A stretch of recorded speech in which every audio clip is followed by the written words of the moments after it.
Previously, over and over, he made it appear he served in combat when he did not.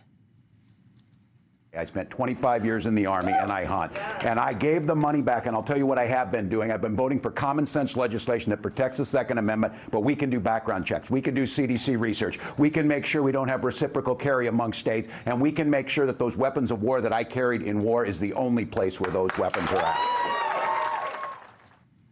That I carried in war. But Walz never went to war, not to Afghanistan and not to Iraq. In fact, he retired so he could run for Congress just months before his unit deployed to Iraq. He didn't go to war. Here's J.D. Vance today. Well, you know what really bothers me about Tim Walz as a Marine who served his country in uniform? When the United States Marine Corps, when the United States of America asked me to go to Iraq to serve my country, I did it. I did what they asked me to do it, and I did it honorably, and I'm very proud of that service. When Tim Walz was asked by his country to go to Iraq, you know what he did? He dropped out of the Army and allowed his unit to go without him, a fact that he's been criticized for aggressively by a lot of the people that he served with.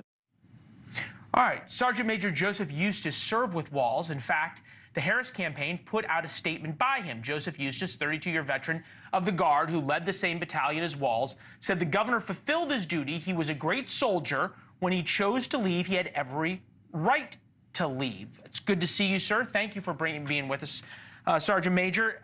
It seems to me as there's two issues here. One is, did Walz retire knowing or having an idea that if he didn't retire and run for Congress at that moment, he was going to go to Iraq? Did you all know that you were probably going to Iraq when he put in his papers?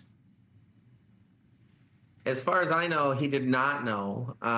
The timeline is that he retired in May, and at that time, there were all kinds of rumors about us deploying, because that's what happens. There's rumors that you're going to deploy or you're going to go somewhere or whatever.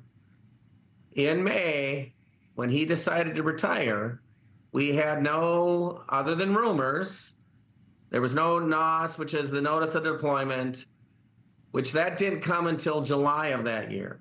And then there's a, and I don't remember the name of the third thing, but that came in August that told us where we were going. Fair enough.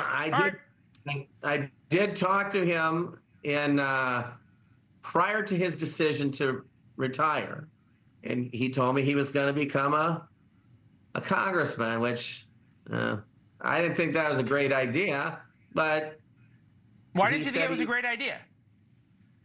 Well, I think most of our politicians are in it for the wrong reasons, and I didn't think he would be a very good politician. His views matched mine quite a bit, and I know I wouldn't be a good politician. I'm not politically correct. I say some things sometimes without always thinking them completely through. So he decided he thought he could win. I said, oh, well, I guess good luck. Look, fair enough. He retired, and I think you cleared this part up, that you all didn't know. There's rumors. And Lord knows I work in a newsroom. There's a lot of rumors.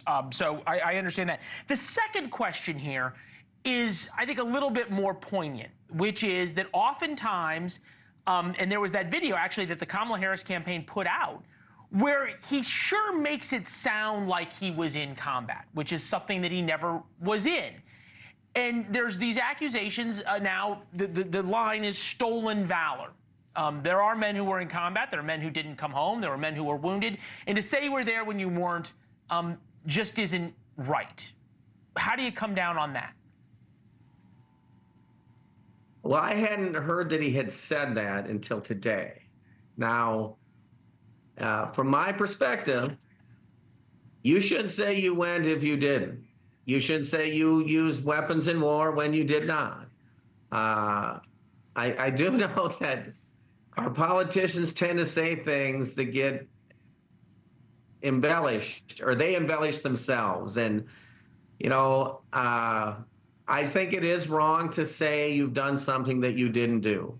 So yeah, if he said that and your video shows that, I would say that's a very mischaracterization of what took place. Thanks for watching. Go to joinnn.com to find NewsNation on your television provider. And don't forget to click the red subscribe button below to get more of NewsNation's fact-driven, unbiased coverage.